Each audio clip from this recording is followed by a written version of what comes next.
ሰላም ተወዳጆች የጌታ ሰላምና ጸጋ በያላችሁበት ይድረሳችሁ። እኔ ወንድማችሁ ድጋፌ ነኝ። ዛሬም በሚኖረን ጊዜ ክቡር የሆነ የጌታ ቃል እንከፋፈላለን። እንከፋፈለውን ቃል አንብበን ጸልየን እንጀምራለን። የዛሬ መልእክታችን ያለው ከወንጌላት ውስጥ በሉቃስ ወንጌል ምዕራፍ 18 ከ1 እስከ 8 ባለው ክፍል ላይ ይሆናል።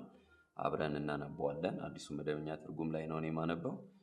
ሉቃስ ምዕራፍ 18 ከቁጥር 1 ጀምሮ እንዲህ ይላል። ደቀ መዛሙርቱም ሳይታክቱ ሁልጊዜ መጸለይ እንደሚገባቸው ለማሳየት ኢየሱስ ይህን ምሳሌ ነገራቸው። እንዲህም አላቸው፣ በአንዲት ከተማ የሚኖር እግዚአብሔርን የማይፈራና ሰውን የማያከብር አንድ ዳኛ ነበር። በዚያች ከተማ የምትኖር አንዲት መበለት ነበረች። እርሷም ከባላጋራዬ ጋር ስላለብኝ ጉዳይ ፍረድልኝ እያለች ወደ እርሱ ትመላለስ ነበር። ቁጥር 4 ዳኛውም ለተወሰነ ጊዜ አልተቀበላትም ነበር። በኋላ ግን በልቡ እንዲህ አለ፣ ምንም እግዚአብሔርን ባልፈራ ሰውንም ባላከብር ይህች መበለት ስለምትጨቀጭቀኝ እፈርድላታለሁ።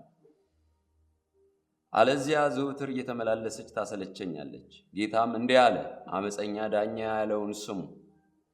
እግዚአብሔር ቀንና ሌሊት ወደ እርሱ ለሚጮኹ ምርጦቹ አይፈርድላቸውምን? ከመጠን በላይ ችላ ይላቸዋልን? እላችኋለሁ ፈጥኖ ይፈርድላቸዋል። ነገር ግን የሰው ልጅ በሚመጣበት ጊዜ በምድር ላይ እምነት ያገኝ ይሆንን? ይላል ጌታ። ክቡር ቃሉን ሊያስተምረን አጭር ጸሎት እንጸልያለን። ክቡርና ተፈርተ ያለ ቅዱስ አባታችን ሆይ፣ ለሰዎች ጊዜ እድል የምትሰጥ አንተ ነህ። ለስምህ ክብር ይሁን። ዛሬም መናገር የማይሰለች ክቡር አባታችን ሆይ፣ ትመክረናለህ፣ ትገስጸናለህ፣ ታስተምረናለህ፣ ታጽናናናለህ። ክቡር የሆነ ቃልህ ወደ እያንዳንዳችን ልብ በመንፈስ ቅዱስ እንዲመጣ በስምህ እለምንሃለሁ። ደግሞ ለእኔ ለተናጋሪው ጥበብ፣ ማስተዋል፣ ጸጋ እንድሰጥ ለሚሰሙ ሁሉ ጸጋን እንድታበዛ በክርስቶስ ኢየሱስ ስም እለምንሃለሁ። ጊዜያችንን በስምህ ባርክልን። ሁለንተናችን ለፈቃድ አስገዛን። ይህ ሲሆን አንተን ያክብር በክርስቶስ ኢየሱስ ያውና ቅዱስ ስም አሜን። አሁን ባነበብነው ክፍል ላይ ጌታ ኢየሱስ ክርስቶስ ደቀ መዛሙርቶቹ ሳይታክቱ እንዲጸልዩ ምሳሌ አንስቶ ያስተማረበት የጌታችን የመድኃኒታችን የኢየሱስ ክርስቶስ የጸሎት ትምህርት ነው። ጸሎት ከአምላክ ጋር የሚደረግ ጤናማ ግንኙነት ነው። በጣም ብዙ ቦታ ላይ መጽሐፍ ቅዱስ ላይ እናገኛለን። ደግሞ እንድንጸልይም የመከረን ያዘዘንም አምላካችን ራሱ እግዚአብሔር ነው። ስለዚህ ጸሎት ከእርሱ ጋር ያለን ግንኙነት፣ በፍቅር የሚደረግ ግንኙነት፣ ጤናማ ህብረት ነውና መጽሐፍ ቅዱስ ላይ ብዙ ቦታ ላይ እናገኛለን። አባቶችም በዚህ በጣም ይታወቃሉ። የአባቶችም መታወቂያ እንደውም ጸሎት እንደሆነ ከመጽሐፍ ቅዱስ ብሉይ ኪዳንም አዲስ ኪዳንም ላይ ብዙ ቦታ ላይ እናገኛለን። እና ሐዋርያው ቅዱስ ጳውሎስ በየትኛውም ጉዳያቸው ላይ ትኩረታቸው ጸሎት ላይ ሲያደርጉ እናገኛለን። ቃሉ ከመስበክ ጋር ተያይዞ፣ ጤናማ ህይወት ከመምራት ጋር ተያይዞ በብዙ መንገድ ጸሎት ለአማኝ ለክርስቲያን በጣም ቁልፍ ጉዳይ እንደሆነ ከመጽሐፍ ቅዱሳችን እንማራለን። የዛሬ ትኩረታችን ግን ስለ ጸሎት ማንሳት ሳይሆን ጸሎታችን እንዳይመለስ የጸሎታችን እንቅፋቶች ምንድናቸው በሚል ነው የምንከፋፈለው። 3 ነጥቦች፣ 2 ከዚህ ክፍል፣ አንዱ ደግሞ ከሌላ የመጽሐፍ ቅዱስ ክፍል አንስተን እንጨርሳለን። እንጸልያለን በብዙ መንገድ፣ በአንድም በሌላም መጸለይ እንዳለብንም እናምናለን ብዬ አምናለሁ። ብዙዎቻችንም እንጸልያለን እና ስንጸልይ ግን ብዙ ጊዜ ጸሎታችን እንዳይመለስ የሚያደርግ ነገር ምንድነው ብለን ብዙ ጊዜ የምንጠይቅ አይመስለኝም። ግን ደግሞ ዛሬ በሚኖረን ጊዜ ይህን ጥያቄ አንስተን ከመጽሐፍ ቅዱስ አንጻር መልስ እንድናገኝ ያስፈልገናል። እንጸልያለን፣ ለምንድን ነው የማይመለሰው? አንዳንድ ጊዜ እንጀምራለን፣ ብዙ ርቀት አንሄድም። ብዙ ርዕሰ ጉዳዮች አሉን፣ ብዙ ሸክም አለን። እንደ ምድር፣ እንደ ቤተ ክርስቲያን፣ እንደ ቤተሰብ፣ እንደ ግል፣ በስራ፣ በጤና፣ በብዙ ጉዳይ በእግዚአብሔር ፊት እንጸልያለን። ግን ደግሞ የምንጸልያቸው ጸሎቶች አንዳንድ ጊዜ ሲመለሱ አናይም። ምክንያቱም ምንድን ነው ብለን ግን መጠየቅ፣ ከመጽሐፍ ቅዱስ መልሱንም መፈለግ ይኖርብናል። ዛሬ የማነሳላችሁ የጸሎቶቻችን እንቅፋቶች ምንድናቸው የሚል ይሆናል ማለት ነው። የመጀመሪያው የጸሎት እንቅፋት እዚህ በሉቃስ ወንጌል ምዕራፍ 18 ከቁጥር 1 ጀምሮ እስከ 8 ድረስ ባለው ክፍል ላይ ጌታችን ኢየሱስ ክርስቶስ ካነሳቸው ነገሮች ውስጥ የመጀመሪያው የጸሎት እንቅፋት ምንድን ነው ብለን የጠየቅን እንደሆነ መታከት ነው። ብዙ ጊዜ ጸሎቶቻችን ጸልየን እንዳይመለስ ከሚያደርገው ነገር ምንድን ነው አንዱ ካለ ታካችነት ነው። እንጀምራለን፣ እግዚአብሔር እንዲመልስልን እንፈልጋለን፣ እግዚአብሔር መልስ እንዲሰጠን እንፈልጋለን። ነገር ግን ትኩረት ሰጥተን ጊዜ ሰጥተን እስኪመለስ ድረስ በእግዚአብሔር ፊት የመሆን ጸንቶ የመቆየት መልስ እስክናገኝ ድረስ በአምላክ ፊት የመሆን ጉዳይ ግን የአብዛኞቻችን ችግር ነው ብዬ እኔ አምናለሁ። ኢሳይያስ 62 ቁጥር 6 እና 7 ላይ አንብባችሁ እንደሆነ እንደዚህ የሚል ቃል አለ። ጽዮንን ለምስጋና እስኪያደርጋት ድረስ እስኪያጸናት ድረስ አትረፉ፣ እረፍትን አትስጡት ደግሞ ይላል። ስለዚህ ለምስጋና እስኪያደርጋት እስኪያጸናት ድረስ ጸሎቷ እስኪመለስ ድረስ አንድ የሚፈለገው ነገር በጽዮን ሕይወት እስኪታይ ድረስ መጽናት፣ ባለመታከት መቆየት፣ መጮህ፣ መለመን ያስፈልጋል። የጸሎት አንዱ እንቅፋት ታካችነት ነው። የሆነ ጊዜ ላይ የሆነ ጸሎት እንጸልያለን፣ ከዛ ትተነው በጣም ብዙ ጊዜ እንቆያለን። መልሰን ደግሞ ትዝ ሲለን እንደገና እንቀርባለን። ግን እንደዛ አይደለም። ጸሎታችን እንዳይመለስ ከሚያደርግ ነገር አንዱ ታካችነት ነው። እቺ መበለት አይታችኋት ከሆነ በእግዚአብሔር ፊት ደቀ መዛሙርቶቹ በትጋት እንዲጸልዩ ፈልጎ ነው ይህን ትምህርት ያነሳው። እቺን መበለት ያነሳል። እቺ መበለት በተደጋጋሚ ነው አንድ ጉዳይ ያላት፣ ለዛ ጉዳይ መልስ እስክታገኝ ድረስ በትጋት ባለመታከት ባለመሰልቸት በየማለዳ እየሄደች እየተከታተለች ይህን ዳኛ ታሰለቸው ነበር። ፍረድልኝ፣ ጉዳይ አለኝ፣ ፍረድልኝ እያለች ከባላጋራዋ ጋር ባላት ጉዳይ ላይ እንዲፈርድላት ተጨቃጨቀው ነበር። በዚያን ዘመን የነበረው የዳኝነት ስርዓት ታውቃላችሁ፣ አንድ ቦታ ላይ አይደለም፣ የተለያየ ቦታ ላይ ይዘዋወራሉ። ነገር ግን ሴትዮዋ ጉዳይ ስላላት ሰውየው በገባበት ትገባለች፣ በወጣበት ትወጣለች፣ እረፍት አትሰጥም። እና ይሄ ሰው ምንም እንኳ እግዚአብሔርን ባላከብር ሰውንም ባላፈር ስለምትነዘንዘኝ ልፈርድላት ይገባል። ታዲያ እግዚአብሔር ስለ ምርጦቹ ቀንና ሌሊት ወደ እርሱ ለሚጮሁት አይፈርድላቸው? እላችኋለሁ ይፈርድላቸዋል። እና ወዳጆች ዛሬ በእግዚአብሔር ፊት አንድ ልመና ለምናችኋለሁ። ግድ የላችሁ፣ በጣም ብዙ ጉዳይ ከእግዚአብሔር ዘንድ መልስ የሚፈልጉ ርዕሰ ጉዳዮች አሉ። በአምላክ ፊት እንድንቀርብባቸው ዘወትር ልንጮህባቸው የተገቡ ጉዳዮች አሉ። ግን ደግሞ ቶሎ ይሰለቸናል። ጠዋት ለምነን ከሰዓት ካልተመለሰ ወደዛ ርዕስ መልሰን አንሄድም። ይሄ መንፈሳዊነት አይደለም። ከጸሎትም ጋር በተገናኘ በጣም ብዙ ርቀት የሚያስኬድ አይደለም። መልስ የምትፈልጉ ከሆነ በአምላክ ፊት ጸንቶ መለመን ያስፈልጋል። መዝሙረኛው ዳዊት በመዝሙር ምዕራፍ 40 ከቁጥር 1 እስከ 2 ባለው ክፍል ላይ ቆይቼ እግዚአብሔርን ደጅ ጠናሁት ይላል። ቆይቼ ማለት ጸንቼ ማለት ነው። ሳያቋርጥ ዘወትር በእግዚአብሔር ፊት የሆነ እንደነበረ መዝሙር 40 ቁጥር 1 ላይ እናገኛለን። መዝሙር 130 ከቁጥር 5 እስከ 6 ባለው ክፍል ላይ እንደዚህ አንድ ቃል አለና እሱ ላንብብላችሁ። እግዚአብሔርን ደጅ ጠናለሁ፣ ነፍሴንም በትዕግስት ትጠብቀዋለች፣ በቃሉም ተስፋ አደርጋለሁ ይልና ቁጥር 6 ላይ ዘባዳሪ ንጋትን ከሚጠባበቅ ይልቅ ዘባዳሪ ንጋትን ከሚጠባበቅ ይልቅ ነፍሴ ጌታን ትጠባበቀዋለች። እና ምንድነው የሚያሳየን? በአንድ ጉዳይ ላይ እግዚአብሔር መልስ እስኪሰጠን ድረስ መጠበቅ፣ መጽናት፣ መጸለይ፣ መጮህ፣ ቶሎ ሳይታክቱ እዛው መክረም ያስፈልጋል። ብዙ እንደ ምድር መልስ የሚያስፈልጉን ርዕሰ ጉዳዮች አሉን። ግን ደግሞ የሆነ ጊዜ እንጸልያለን፣ የሆነ ጊዜ እንረሳቸዋለን፣ መልሰው ሲያስጨንቁን እንደገና እንቀርባለን። በእንዲህ አይነት መንገድ መልስ እናገኛለን ብሎ ማሰብ ትንሽ አታካች ይሆናል። ለምንድን ነው እግዚአብሔር ቶሎ ማይመልስልን? እንደው በቃ እኛን ማፍጋት ስለሚፈልግ አይደለም፣ እኛን ማድከን ስለሚፈልግ አይደለም። ለምንድን ነው ታዲያ? እግዚአብሔር ከእርሱ ጋር እንድንቆይ፣ ከዛስ እኛ ላይ ደግሞ ማየት የማይፈልገው ነገር እንዲራገፍ፣ ከዛስ የእኛን ፈቃድ ትተን የእሱን ፈቃድ እንድንይዝ ስለሚፈልግ ከእሱ ጋር ጸንተን እንድንቆይ በጸሎት ጊዜ እንድንወስድ እግዚአብሔር ይፈልጋል። ስለዚህ በጣም ማቴዎስ ምዕራፍ 7 ላይም እንደዚህ አይነት ቃል አለ። የእግዚአብሔር ቃል ሲናገር ለምኑ፣ ፈልጉ፣ አንኳኩ የሚሉ ቃላቶች አሉ። እና እነዚህ ነገሮች አንድ የጠፋን ነገር የሚያመለክቱ ናቸው። የጠፋን ነገር በትኩረት ስለመፈለግ፣ ጊዜ ስለመውሰድ፣ በዛ ጉዳይ ላይ ዋጋ ስለመክፈል ነው የሚያሳየን። እና ድንገት ጠዋት ጠፍቶ በቃ ዛሬ ትንሽ ፈለግ ያደረኩት የለም ብሎ ትቶ መሄድ አይደለም። እስክናገኘው ድረስ መፈለግ ያስፈልጋል። ሉቃስ 15 ላይ ድሪም የጠፋባት ሴት እኮ ዕቃዋን አውጥታ እስክታገኘው ድረስ ፈለገችው ነው የሚለው። እና ብዙ ነገሮች እጃችን ላይ እንዲገቡ እንፈልጋለን፣ ግን ደግሞ በጽናት በእግዚአብሔር ፊት የመቆየት አይነት ባህሪ የለንም። እና ዛሬ እግዚአብሔር ጸንቶ በፊቱ በመቆየት በእግዚአብሔር ፊት ባለመታከት በመጸለይ መንፈስ አምላክ ይባርካል። የመጀመሪያው የጸሎታችን እንቅፋት ታካችነት ነው። ሁለተኛው ጸሎታችን ለምንድን ነው የማይመለሰው ብለን የጠየቅን እንደሆነ ሁለተኛው መጽሐፍ ቅዱስ ላይ እዚሁ ሉቃስ ምዕራፍ 18 ከቁጥር 9 እስከ 14 ባለው ክፍል ላይ የሚነግረን ነገር ጸሎት ወደ ጎን ሲሆን ነው። አምላክ ጸሎታችንን የማይመልሰው የማይሰማው ጸሎታችን ከሰው ጋር ስናገናኝ ወደ ጎን ስናደርግ ጸሎት ከአምላክ ጋር የሚደረግ ግንኙነት ነው ካልን ጸሎታችን ወደ ላይ ነው የምናደርገው ማለት ነው። ነገር ግን አንዳንድ ጊዜ እንደዛ አይደለም፣ ወደ ጎን ነው። ከሰዎች ጋር አገናኝተን ሰዎች እንዲያዩ ሰዎች እንዲሰሙ የሆነ ነገር እንደውም ሲመለስ ወደ ሰዎች አዙረን ነው እንደዛ ለማድረግ ምን ሞክረው። እንደሱ አይነት ጸሎት አምላክ አይቀበልም አይመልስም። እና አምላክ እንዲሰማ እንዲመልስልን ከፈለግን ጸሎታችን ወደ ሰው ከማድረግ መጠንቀቅና መቆጠብ ያስፈልገናል። ቃሉን ላንብብላችሁ። የሚታወቅ ታሪክ ነው። ምዕራፍ 18 ቁጥር 9 ላይ ራሳቸውን እንደ ጻድቃን በመቁጠር ለሚመኩና ሌሎችም በንቀት አይን ለሚመለከቱ ሰዎች እንዲህ ሲል ይህን ምሳሌ ነገራቸው። ሁለት ሰዎች ሊጸልዩ ወደ ቤተ መቅደስ ወጡ። አንዱ ፈሪሳዊ፣ ሌላው ቀረጥ ሰብሳቢ ነው።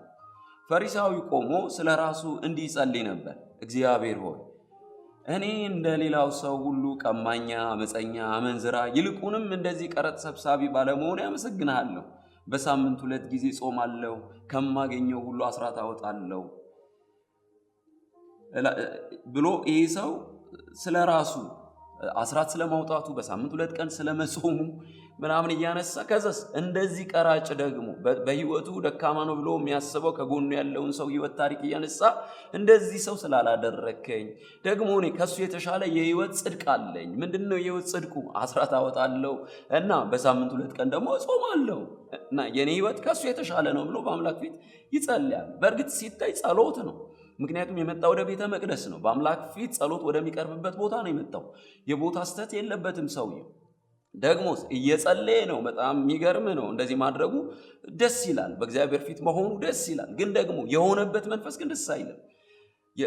ስለ ጸለይን ብቻ መርካት የለብንም። አንዳንድ ጊዜ በእግዚአብሔር ፊት ስለ ጾምን፣ ስለ ጸለይን፣ ጊዜ ስለወሰድን፣ ረዥም ደቂቃ ስላሳለፍን በዚያ መኩራራትም መደሰትም የለብንም።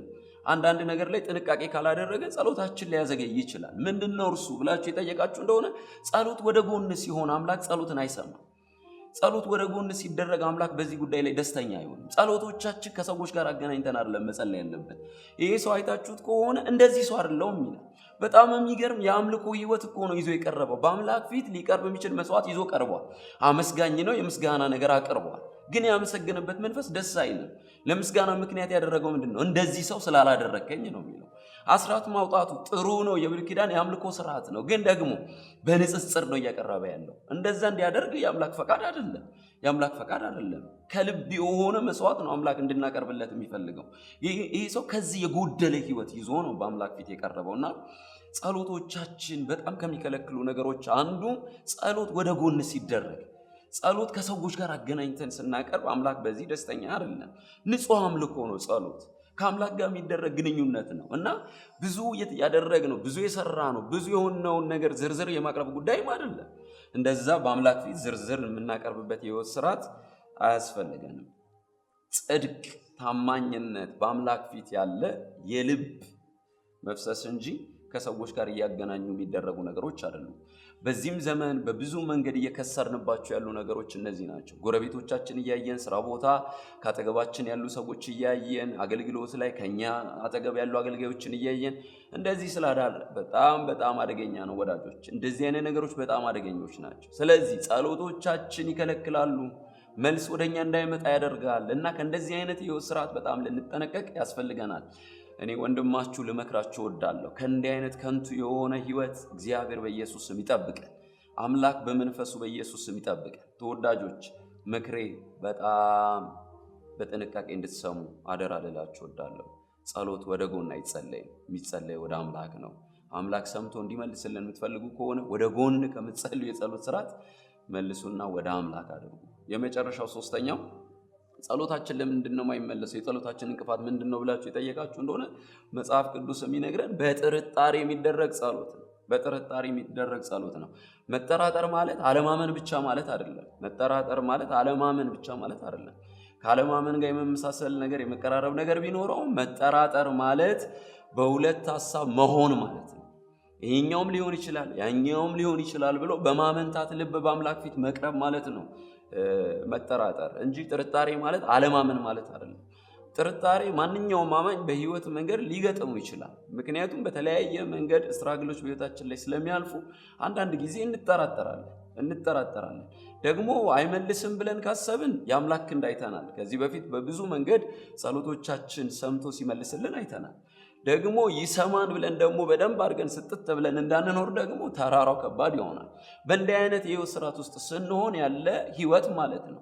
እንጸልያለን፣ ይመልሳል ብለን እናምንና መልሰን ደግሞ ቻሌንጁ ሲገጥመን እንወርዳለን። ስለዚህ ጥርጣሬ ማለት በማመንና ባለማመን መካከል ያለ የህይወት ስርዓት ማለት ነው። ያዕቆብ ምዕራፍ 1 ከቁጥር 6 እስከ 8 ይህን ቃል ታስተውሉታላችሁ ብዬ አምናለሁ። እንዲህ ይላል፣ ዳሩ ግን ሳይጠራጠር በእምነት ይለምን። ምክንያቱም የሚጠራጠር ሰው በነፋስ እንደሚገፋና እንደሚናወጥ የባህር ማዕበል ነው። ቁጥር 7 ያ ሰው ከጌታ አንዳች ነገር አገኛለሁ ብሎ አያስብ፣ እርሱ በሁለት ሐሳብ የተያዘና በመንገዱ ሁሉ የሚወላውል ነውና ይላል። እና ጥርጣሬ ከእግዚአብሔር ዘንድ የጸሎት መልስ እንዳይመጣ የሚያደርግ አይነት የጸሎት እንቅፋት እንደሆነ በጣም ልናስተውል ይገባል። ጥርጣሬ አለማመን አይደለም ብለን አንስተናል። ጥርጣሬ በሁለት ሐሳብ ማነከስ ነው። ይህም ሊሆን ይችላል፣ ያም ሊሆን ይችላል ብሎ ማሰብ ነው። ወዳጆች፣ ጸሎቶቻችን ከሚያዘገዩ እንቅፋት ከሚሆኑብን ነገሮች ውስጥ አንዱ ጥርጣሬ ነው። በጥርጣሬ በአምላክ ፊት መሆን የለብንም። አምላክ ደስተኛ ያደርገው እግዚአብሔር በቃ በሚያምኑት ሰዎች ነው ደስተኛ የሚሆነው። ጸሎታችን ሰምቶ የሚመልሰው ከልባችን። ነገሮቹ ላይሆኑ ይችላሉ። ነገሮቹ በጣም ከባድ ሊሆኑ ይችላሉ። እንደፈለግናቸው በፈለግናቸው ጊዜ ላይመለሱ ይችላሉ። ግን ደግሞ እግዚአብሔርን ከማመን ልባችንን እርሱ ላይ እንዲደገፍ ከማድረግ ውጭ ሌላ አማራጭ የለንም። እንደ አማኝ ትልቁ ትኩረታችን ልናደርግ የሚገባው እዚህ ላይ ነው። እንደነ ዳንኤል አይነት የዳንኤል ጓደኞች አይነት እንደነ ዕዝራ አይነት ልብ ያስፈልገናል። ያድነናል ባያድነንም ግን የሚል እምነት ያስፈልጋል። ያድነናል የስ ግን ደግሞ አንዳንዴስ ከዛም ውጭ ሊሆን ይችላል። ተለውጧል እግዚአብሔር አልተለወጠም እና አንጠራጠረው። ያድነናል ባያድንስ የእርሱ በጎ ፈቃድ ነው። የእርሱ በጎ ፈቃድ ነው እና በጣም በዚህ መንፈስ ልብን በጣም መስጠት ለአምላክ ያስፈልጋል። ጥርጣሬ ማስወገድ አለብን። በጣም በቃ ማየት ማመን ነው የሚል አይነት መንፈስ ነው እንግዲህ አየሩ ላይ ያለው ታውቃላችሁ። ግን ደግሞ አይደለም። እምነት ከማየት አይጀምር። እምነት ከዛ አይጀምር።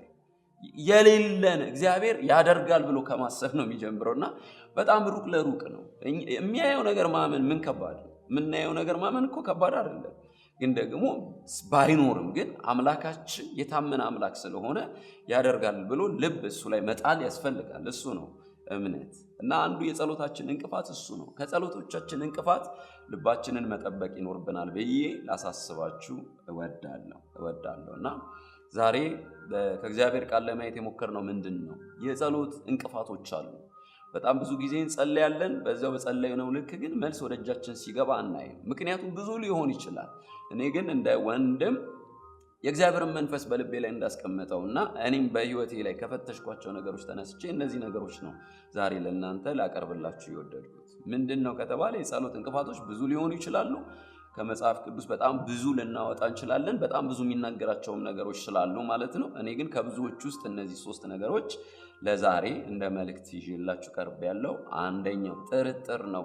ጸሎታችን እንዳይመለስ እንዳይሰማ ከሚከለክል ነገር አንዱ ጥርጥር ነው። ሌላው ጸሎት ወደ ጎን ሲደረግ፣ ሌላኛው መታከት ነው። እነዚህ ነገሮች የጸሎት እንቅፋቶች ናቸው። ራሳችንን መርምረን የኔ ጸሎት እንዳይመለስ የከለከለ ነገር ምንድነው ብሎ መፈተሽ፣ ራስን መመርመር፣ በአምላክ ፊት እንደ ቃሉ መመዘን ያስፈልጋል። ጌታ ይረዳናል። ደግሞ እነዚህን ካስወገድን ሌሎቹ ደግሞ በሌላ ጊዜ ጌታ እድል ይሰጠናል፣ እናነሳለን። እግዚአብሔር ስሙ ለዘላለም የተባረከ ይሁን። በእግዚአብሔርና በእናንተ መካከል በጸሎታችሁና በመልሳችሁ መካከል የሚገባ ምንም ነገር አትፍቀዱ፣ አስወግዱ። ዛሬ በዚህ ምክር ወደ እናንተ መጥቻለሁ። እግዚአብሔር ዘመናችሁን ይባርክ። እግዚአብሔር ያን ቃሉን በሕይወታችን ላይ ብዙ እንዲያፈራ እንዲረዳን ጸጋ ጥቂት ደቂቃ እንለምናለን። አምላካችን እግዚአብሔር ሆይ ዛሬም የምትሰራ ሕያው አምላክ ነህ፣ የታመንክ አምላክ ነህ። እንደምትሰራ ማመን ከልባችን ወደ አንተ መቅረብ በኢየሱስ ስም ይሁንልን። ቃልህ ሕያውና የሚሰራ ነው። ደግሞ ሕያውና የሚሰራ ቃልህን እንድናምን ራሱ ቃልህ ይነግረናል። በዚህ ቃል መደገፍ ልባችንን መጣል በኢየሱስ ስም ይብዛልን። ደግሞ ታደርገዋለህ፣ ትረዳናለህ። በሰማነው ቃል ላይ ራሳችንን መርምረን እግዚአብሔር የዘላለም አምላክ ጸሎታችን እንዳይሰማ እንዳይመለስ የሚከለክሉ ነገሮች ከላያችን ላይ ማስወገድ የምንችልበት ያንተ ጸጋ በሕይወታችን ላይ ይሆናል። ለስም ክብር ይሁን። እንወድሃለን። ስለሰማህን ተመስገን።